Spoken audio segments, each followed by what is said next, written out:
আজকে আমি টবে ফুলের চারাগুলো লাগাবো।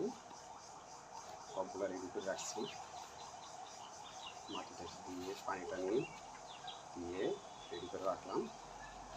এখন সেখানে টব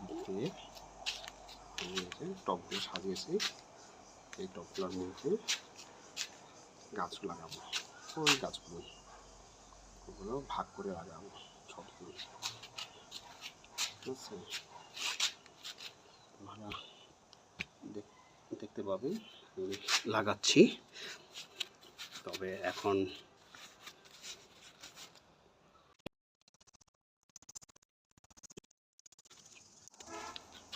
এখন সবগুলো লাগানো হয়ে গেছে।